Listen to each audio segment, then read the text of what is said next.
ডাঙৰ সপোন দেখিছিলোঁ, কিন্তু সৰু মানুহ এতিয়া নাজানো কি হ'ব। সপোনটো জানিব বিচাৰি আৰু মই উকিল হ'ম বুলি ভাবিছিলোঁ, সৰুৰে পৰাই সপোন আছিলে, কিন্তু সপোনটো পূৰাব নোৱাৰো।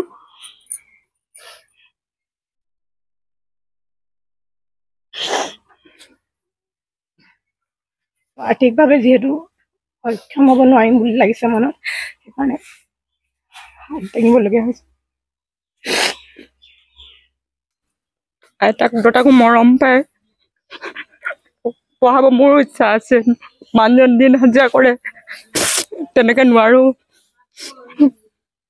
মানুহজনৰ ককাই আছে, সিহঁতে চাই আৰু ভাইটি চাই। আজি কয় দাদাটো মোক কলমডাল লাগে, দাদাকে দিয়ে। নাই হ'লেও তাৰো সংসাৰ আছে, এটা ল'ৰা আছে, তথাপি চাই। ইতিমধ্যে ঘোষণা কৰা হ'ল উচ্চতৰ মাধ্যমিক চূড়ান্ত পৰীক্ষাৰ ফলাফল, আৰু ৰাজ্যৰ বিভিন্ন প্ৰান্তে প্ৰান্তে জিলিকিবলৈ সক্ষম হৈছে শিক্ষাৰ্থী। কিন্তু আপোনালোকক আজি মোৰ ভিডিঅ'ত দেখুৱাম যে শদিয়াৰ এখন গাঁও, লখিমপুৰীয়া গাঁও, আৰু এই লখিমপুৰীয়া গাঁৱৰ এক উৰুষা পজাৰ পৰা এটুকুৰা হীৰা হৈ উজলিবলৈ সক্ষম হৈছে এগৰাকী ছাত্ৰী। আৰু আজি মই গাঁওখনৰ পৰিৱেশ মোৰ ভিডিঅ'ৰ যোগেদি আজি আপোনালোকক দেখুৱাইছোঁ। এটা সৰু ঘৰ, আৰু সকলো গাঁৱৰ আশে পাশে থকা ৰাইজ বা এই বাৰ্তা পাই বিভিন্ন ঠাইৰ পৰা ছাত্ৰীগৰাকীক শুভেচ্ছা জনাবৰ কাৰণে বিভিন্ন ঠাইৰ পৰা লোকসকল আহি উপস্থিত হৈছেহি। মই দীঘলীয়া কৰিব বিচৰা নাই। প্ৰথমতে মই এই যিটুকুৰা হীৰাৰ কথা মই ক'লোঁ, তাইক মই আপোনালোকৰ আগত চিনাকি কৰাই দিব বিচাৰিছোঁ। আৰু প্ৰথমতে মই উল্লেখ কৰিছোঁ যে এটা উৰুষা পজাৰ পৰা তাইক বহু সপোন দেখিছে, আৰু সেই সপোন বাস্তৱত তাই বহুখিনি ৰূপায়িত কৰিছে। উচ্চতৰ মাধ্যমিকৰ যি ফলাফল, তাত 91% নম্বৰেৰে তাই ছানৰাইজ কনিষ্ঠ মহাবিদ্যালয়, এক প্ৰতিষ্ঠিত মহাবিদ্যালয়ৰ পৰা তাই জিলিকিবলৈ সক্ষম হৈছে 91% নম্বৰেৰে। প্ৰথমতে তোমাৰ পৰিচয়টো জানি ল'ব বিচাৰিছোঁ। মোৰ নাম শ্ৰীমতী চেতনা বৰগোহাঁই। মই যোৱাকালি ঘোষণা হোৱা HS এক্সামৰ ফলাফলত 91% পাবলৈ সক্ষম হ'লোঁ। কলা শাখাৰ ভিতৰত প্ৰথম হৈ উজলিছোঁ বুলিও কৈছোঁ। সকলোৰে যিহেতু ইমান ছাপৰ্ট পালোঁ, সেইকাৰণে এইখিনি পাবলৈ সক্ষম হ'লোঁ। তাৰপিছতে আৰু কি ক'ম, ইমানেই আৰু। চবৰ ইমান সহায় পোৱাৰ কাৰণে, চবকে ইমান সহায় কৰাৰ কাৰণে ধন্যবাদ। ওচৰ চুবুৰীয়াৰ পৰা ইমান সহায় পালোঁ, নিজৰ জীয়েক নিচিনা চবেই মোক ট্ৰিট কৰে, তাৰ কাৰণে বহুত বহুত ধন্যবাদ। আজি সুখৰ সময়ত তোমাৰ চকুত চকুলো কিয় নিগৰিছে? সুখৰ চকু পানীৰ লগতে মোৰ বহুত ডাঙৰ সমস্যা বুলিয়ে ক'ম, যিহেতু ভালকৈ পাছ কৰিলেও পঢ়িবলৈ কাৰণে ইমান সামৰ্থ্য নাই। এতিয়া সপোন ডাঙৰ দেখিছোঁ, কিন্তু সপোন ডাঙৰ দেখিলেও যিহেতু পূৰাবলৈ সামৰ্থ্য নাই, সেইকাৰণে ডাঙৰ সপোন দেখিলেও এনেকৈ থমকি ৰ'ব লগা হৈছে। তুমি এনে কি হোৱাৰ সপোন দেখিছা ভৱিষ্যতে?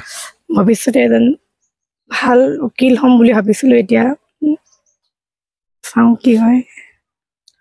আজি তোমাৰ কাষত সদায় সৰুৰে পৰা যিদৰে ছাঁ হৈ থিয় হৈ আছে দুজোপা বটবৃক্ষ বুলি কওঁ, যাক আমি কওঁ মা আৰু দেউতা, আজি তোমাৰ কাষতে থিয় হৈ ৰৈছে দুয়োজন।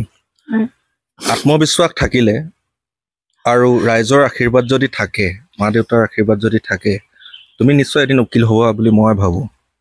নিশ্চয় পাৰিম। এনেকৈ যদি সদায় যদি এনেকৈ ছাপৰ্ট পাওঁ, তেনেহ'লে নিশ্চয় মই পাৰিম বুলি মোৰ বিশ্বাস হৈছে। আৰু আমি জনাত তুমি শদিয়াৰ যিকেইটা কেন্দ্ৰ, পৰীক্ষা কেন্দ্ৰ, সেই পৰীক্ষা কেন্দ্ৰৰ ভিতৰতে শীৰ্ষস্থান দখল কৰিছা, নহয় জানো? হয়। এয়া আমাৰ কাৰণে, গোটেই শদিয়াবাসী বা আমাৰ ৰাজ্যখনৰ কাৰণেও এক গৌৰৱৰ বিষয়। আৰু কেনেকৈ তুমি আগবাঢ়িছিলা? প্ৰস্তুতি কেনেকুৱা ধৰণৰ আছিল? প্ৰস্তুতি ঠিকে আছিলে। যিহেতু মই ঘৰত থাকি পঢ়া নহয়, ৰুমত থকা হৈছিলে। মই ৰুমত থাকি পঢ়িছিলোঁ যদিও ফেমিলিৰ লগত কানেক্ট তেতিয়া নাছিলে, কিন্তু যাৰ লগত আছিলোঁ একেবাৰে মানে ফেমিলি বণ্ডিং, আৰু ফেমিলি নিচিনা বণ্ড আছিলে আমাৰ।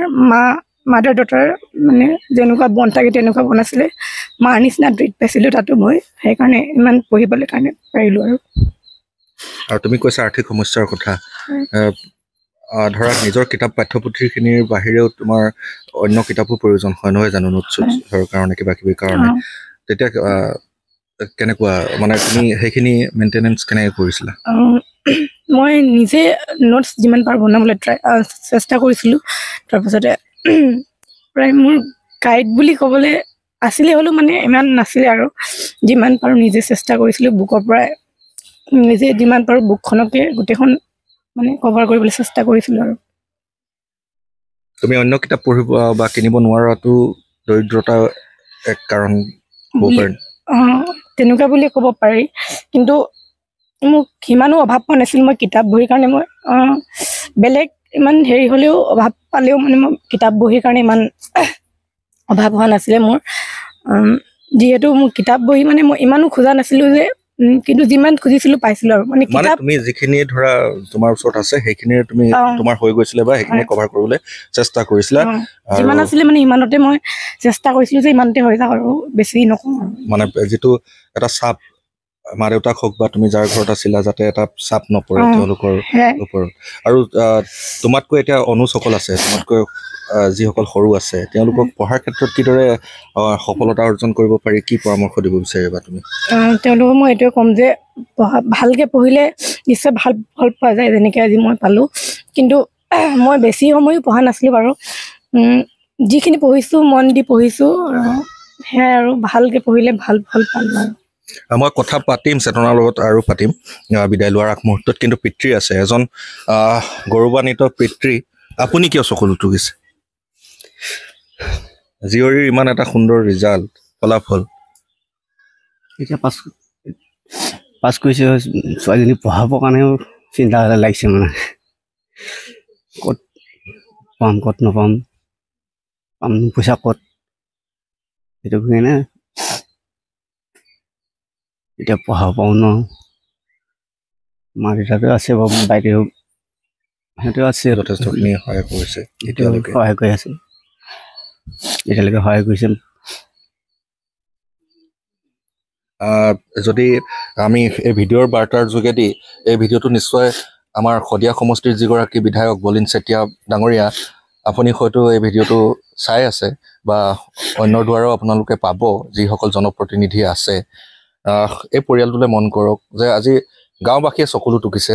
আচলতে সঁচা কথা ক'বলৈ গ'লে, মই যদি সম্ভৱ হয় সকলোৰে লগত প্ৰায়খিনিৰ লগত কথা পাতিবৰ কাৰণে চেষ্টা কৰিম। এয়া দেউতাকৰ কথা আপোনালোকক শুনালোঁ, মাতৃ আছে, কেনেকৈ আগবঢ়াই নিছিল জীয়ৰীক? ছোৱালী দেউতাকৰ ঘৰতে থাকে, আইতাক দেউতাকো মৰম পায়, পঢ়াব মোৰো ইচ্ছা আছে। মানুহজন দিন হাজিৰা কৰে, তেনেকে নোৱাৰো। মানুহজনৰ ককাই আছে, সিহঁতে চাই আৰু ভাইটি চাই। আজি কয় দাদাটো মোক কলমডাল লাগে, দাদাকে দিয়ে, নাই হ'লেও তাৰো সংসাৰ আছে, এটা ল'ৰা আছে, তথাপি চাই। বাইদেউ আছে বিয়া হোৱা মানুহজনক, তাইক ফোন কৰে। এবাৰতো মোক বহি প্ৰয়োজন হৈছিলে, আজি মাহঁতৰ পইচা নাই, দেউতাক কাম কৰিব পৰা নাই, আজি বৰষুণ আহিছে হাজিৰা কৰিবলৈ। বাইদেউ কয় হ'ব মই দিম, মই গৈ যাম দে আজি। বাইদেউ বিয়া হৈছে মানে লাওপতিত, বাইদেউ আহে বৰজনাও তেনেকৈ সহায় কৰে। আমাৰ মানুহজনক ককাটো বৰজনা বুলি কওঁ, নিচাটোকো কয় নিচাটো আজি মোক পইচা লাগিছিলে স্কুলত, কেলে আমুকটো কাৰণে আৰু কয় আৰু কিবা অসুবিধা দেখাই ওলাই দিয়ে নিচাকো। সেইকেইটা ল ধুন পইচা, ধুন বুলি কয়। আৰু দাদাইকো তেনেকৈ মৰম কৰে, তাক দেউতাকো থাকিলে দিয়ে। সেইটোনো ক'ত পাব বুঢ়া বুঢ়ী মানুহ, তথাপি যিমানখিনি পাৰে আৰু থাকিলে থকা অৱস্থাত দিয়ে। যিটো ৰুমত আছিলে, এতিয়া বোৱাৰী ক'ব লাগে, মোতকৈতো বয়সত ডাঙৰ, আমাৰ সম্পদ এটা আছে, তাইও নাই বুলি ক'লে। চেতনা কিবা প্ৰয়োজন হৈছে তোমাৰ? হয় মোৰ এইটো লাগিছিলে, বৌ বুলি কয়, মা বুলি কয় আৰু মা বুলি কয়। মা মোৰ এইটো প্ৰয়োজন হৈছিলে কয়, তাৰপৰা লোৱা বুলি তাইও দিয়ে। তাৰ মানুহজন হাজবেণ্ড চাকৰি আছে, তাইও অলপ ছাপোৰ্ট কৰে। মানে যাৰ ঘৰত থাকে মানে ভাড়াঘৰ মানে আমাৰ গাঁৱৰ। মই যিটো কথা উল্লেখ কৰিছো অলপ আগতে, ধৰক বিধায়কগৰাকীয়ে বা আমাৰ যিসকল দল সংগঠনৰ নেতা কৰ্মী আছে, তেওঁলোকক কি আহ্বান জনাব? কিবা এটা যদি তাইৰ ভৱিষ্যতটোৰ কাৰণে যদি পঢ়াৰ ক্ষেত্ৰত আৰ্থিক সাহায্য প্ৰদান কৰে, নিশ্চয় সুখী হ'ব আপোনালোক। হয়, এতিয়াতো মইতো পঢ়াব মনটো গৈছে, এতিয়া হাতত পইচা নাই, কি কৰোঁ এতিয়া, কি কৰোঁ কান্দি সুখতে কান্দিছোঁ আৰু। এতিয়া ওচৰ চুবুৰীয়া বহুত সহায় কৰে, এইফালে আইতা বুলি ক'ব লাগে, সেইফালে ক'ত আছিলে জানো। তাইও স্কুল কলেজ ওলাই যায়, চেতনা লোৱা 100 টকা এটা তুমি গাড়ী ভাড়া দিবা বুলি কয়। দেখোঁ কৈও মা আইতাই পইচা দিলে দে মোক এই গাড়ী ভাড়া দিবি বোলে সদায় এটা নলয় নহয় ধুনু নহয় মা জোৰ জবৰকে দিছে মই লোৱা নাই নহয় মই লোৱা নাই মা আইতাই দিছে আকৌ সেই সদায় নল'বা আকৌ দেই তেনেকে বুলি ভালকে কওঁ আৰু মানে আমি আশা ৰাখিছো তাই ভৱিষ্যতটো যাতে সুন্দৰ হওক আৰু তাই যিটো আশা কৰিছে উকিল পঢ়িব আৰু আপুনি যিগৰাকী বাইদেউৰ কথা উল্লেখ কৰিলে আৰু চেতনাই যাৰ ঘৰত আছিলে মই বাইদেউ গৌৰৱৰ কথা আপোনাৰ পুত্ৰ সন্তান তেওঁৰ ফলাফলো যথেষ্ট ভাল আপোনাৰ নিজ পুত্ৰক আগুৱাই লৈ যোৱাৰ ক্ষেত্ৰত লগতে চেতনাকো আপুনি সমান মৰমেৰে বা আপোনাৰ তাত যিমানখিনি আছিলে ছাত্ৰ ছাত্ৰী সকলোকে আপুনি সমান দৃষ্টিৰে মৰমেৰে আগুৱাই নিছিলে কেনেকুৱা ধৰণৰ কষ্ট হৈছিল বা কেনেকুৱা ধৰণৰ আপুনি সমৰ্থন কৰিছিল শ্ৰীমতী কৃষ্ণা বুঢ়াগোহাঁই ভাড়াতীয়া হিচাপে নহয় মইহে তাত ভাড়াতীয়া হিচাপে থাকো তাৰপিছতে যিহেতু চেতনা কলেজখনলৈ অহা যোৱা কৰোঁতে যথেষ্ট অসুবিধা হ'ব বুলি মইহে তাইক ক'লোঁ যে মোৰ ইয়াতে থাকি অহা যোৱা কৰিলে তোৰ নিশ্চয় বহুত সহায় হ'ব টকা পইচাৰ কথা আহি পৰিব সেইকাৰণে মোৰ লগতে থাকি ল'বি এই বুলিয়ে মই তাইক মানে আমি ওচৰ চুবুৰীয়া হয় সম্বন্ধত মই তাইৰ বৌক হয় সেইকাৰণে মই মানে ভাড়াতীয়া হিচাপে নহয় মই ভাড়াতীয়া হিচাপে থাকোঁ তাইক মানে মই ৰাখি থ'লোঁ তাৰপিছতে পঢ়াৰ ক্ষেত্ৰত যদি মই তাইক কওঁ তাই মানে যথেষ্ট আগ্ৰহ আছে মনোযোগিতাৰে পঢ়ে আৰু পঢ়া টেবুলত যদি টোপনিয়াই থাকে তেতিয়াও মই কওঁ যে যিমানখিনি সময় পঢ়িব পাৰিবি সিমানখিনি সময় পঢ় এনেই টোপনিয়াই থাকি লাভ নাই তাৰপিছত যেতিয়া মানে সাৰ পাবি আকৌ পঢ়িবি সময়মতে মই কি দিব লাগে নেলাগে সেইখিনি নোৱাৰোঁ বাৰু মোৰো মানে সংসাৰ আছে মোৰ হাজবেণ্ড চাকৰি কৰিলে হ'লেও মানে যৌথ পৰিয়াল তাৰপিছতে তথাপি যেনেকৈ পাৰোঁ সহায় কৰিছিলোঁ তাইৰ দুখত মই মানে বহুত দুখী যিহেতু সহায় কৰিব পৰা নাই আপুনি যথেষ্টখিনি সহায় কৰিছে আজি তাৰে ফলাফল ওলাইছে আপোনাৰো মই ক'ম যে ইয়াৰ সুখৰ চকুলোৱে বৈছে কিন্তু দুখ এইটো কাৰণে লাগিছে আজি আৱেগিক আমিও হৈছোঁ যে তাইৰ যিটো সপোন দেখিছে এগৰাকী ভাল উকিল হ'ব তাই সেই উকিলৰ সাজযোৰ পিন্ধি আহিব এই ক্ষেত্ৰত নিশ্চয় মই উল্লেখ কৰি থকাৰ দৰে বিধায়কগৰাকী বা আমাৰ যিসকল শুভাকাংক্ষী আছে তেওঁলোকে অলপ হ'লেও সহায় কৰাটো আমি কামনা কৰোঁ কাৰণ আপুনি যথেষ্টখিনি কৰিছে আপোনাৰ দৰে যদি আৰু অন্য 10জন আগবাঢ়ি আহে নিশ্চয় তাই সপোন পূৰ হ'ব বুলি মই ভাবোঁ কিন্তু নিশ্চয় মই সেইটো ভাবোঁ আমাৰ সন্মানীয় বিধায়ক ডাঙৰীয়াক মই মানে অনুৰোধ কৰিম যাতে তাইক মানে পঢ়াৰ ক্ষেত্ৰত যিদৰে মানে মনত আশা কৰিছে সেই ক্ষেত্ৰত যাতে তেওঁ মানে চকু দিয়ে আৰ্থিক ক্ষেত্ৰত সহায় কৰিলে নিশ্চয় তাই মানে ভৱিষ্যতে আৰু মানে আগবাঢ়ি যাব পাৰিব বুলি মই ভাবিছোঁ আপোনাক ধন্যবাদ জ্ঞাপন কৰিছোঁ আৰু মই কৈছিলোঁ যে শেষত পুনৰ চেতনাৰ ওচৰত যাম বুলি এতিয়া আমি মা দেউতাৰ লগত কথা পাতিলোঁ বৌৰ তত্ত্বাৱধানত থাকি ঘৰুৱা তোমাৰ সহযোগিতাত পঢ়ি শুনি তুমি আজি 91% পাবলৈ সক্ষম হৈছা আজি তোমাৰ বিদ্যালয়ৰ কৰ্তৃপক্ষৰ লগতে স্থানীয় ৰাইজ আহিছে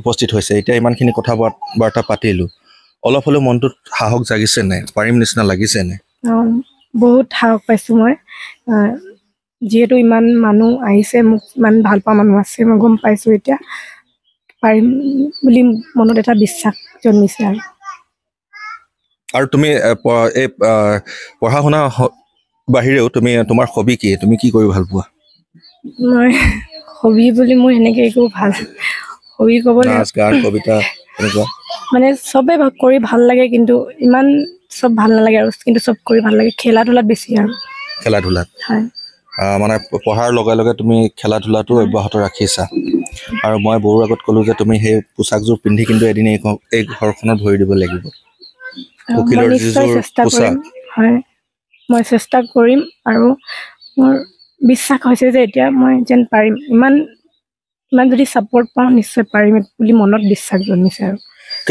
কাৰণ পাৰিব লাগিব কিয়নো বিৰাট ডাঙৰ ডাঙৰ অট্টালিকাত বসবাস কৰা ছাত্ৰ ছাত্ৰীও কিন্তু ফেইল কৰে হয়নে নহয় তেওঁলোকেতো সা সুবিধা যথেষ্টখিনি পায় আৰু ফলাফলো যথেষ্ট ভাল কৰে তেওঁলোকে যিসকলে কষ্ট কৰে আচলতে নিজ অধ্যৱসায়ৰ বলত তেওঁলোকে আগবাঢ়ি যাব পাৰে আৰু এইটো কথা নহয় যে তুমি তোমাৰ মা দেউতাই হাজিৰা কৰে বা শ্ৰম কৰে বা তোমাৰ ঘৰৰ অৱস্থা অন্যতকৈ কিছু হ'লেও বেয়া ঘৰৰ অৱস্থা সেইবুলি তুমি মনটো যি উদ্যমেৰে তুমি আগবাঢ়িছিলা হায়াৰ ছেকেণ্ডেৰী পৰীক্ষাত তো তুমিতো ভবা নাছিলা কেতিয়াও যে তুমি শীৰ্ষস্থানত আহিবা এই শদিয়া সমজিলাৰ ভিতৰত তোমাক কিন্তু সেই কষ্টখিনিয়ে তোমাক সেই ফল দিলে মানুহে যে কয় যে যত্ন কৰিলে ৰত্ন পায় এতিয়া আমাৰ এই বাৰ্তাবোৰ ভিডিঅ'ৰ যোগেদি বিভিন্নজনে দেখিব হয়তো তাৰ ভিতৰতে বহু কেইজন শুভাকাংক্ষী ওলাব তোমাক আগুৱাই লৈ যোৱাৰ ক্ষেত্ৰত আৰু সেয়ে কৈছো তুমি এই ঘৰখনলৈ পদধূলা দিবলৈ ককা এটাৰ সেৱা ল'বলৈ মা দেউতাৰ ওচৰত তুমি সেইদিনাখন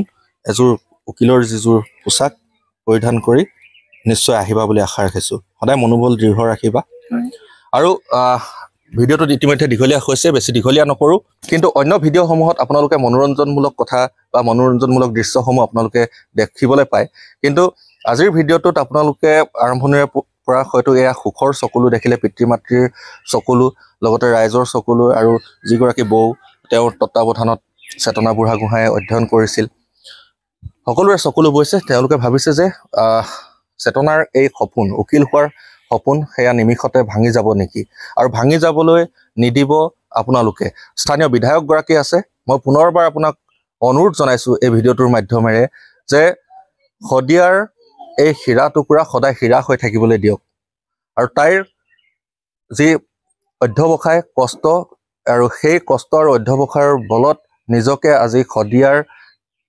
আটাইকেইটা কেন্দ্ৰৰ ভিতৰত ছানৰাইজ কনিষ্ঠ মহাবিদ্যালয়ৰ পৰা অধ্যয়নৰত এগৰাকী ছাত্ৰীয়ে সুখ্যাতিৰে উত্তীৰ্ণ হ'বলৈ সক্ষম হৈছে তাইৰ এটা সুন্দৰ ভৱিষ্যত আছে আৰু সেই সুন্দৰ ভৱিষ্যতটো আগুৱাই লৈ যোৱাৰ ক্ষেত্ৰত কিন্তু বিধায়কগৰাকী বুলিয়ে নহয় সমাজৰ সচেতন ব্যক্তিসকলে আগভাগ লোৱাটো উচিত বুলি মই ভাবোঁ আৰু আহক আপোনালোকে শদিয়াৰ বৈৰাগী মঠৰ কাষেদিয়ে যিটো পথ আছে লখিমপুৰীয়া গাঁৱৰ প্ৰায় 2-3 ঘৰ এৰিয়েই চেতনা বুঢ়াগোহাঁইহঁতৰ ঘৰ আৰু এই ঘৰলৈ আহক তেওঁলোকক অলপ সকাহ দিয়ক যিসকলে আৰ্থিকভাৱে বিচাৰে তেওঁলোকেও কিছু হ'লেও সহায় আগবঢ়াওক যাতে চেতনা বুঢ়াগোহাঁইৰ এই সপোন বাস্তৱত ৰূপায়িত হয় আৰু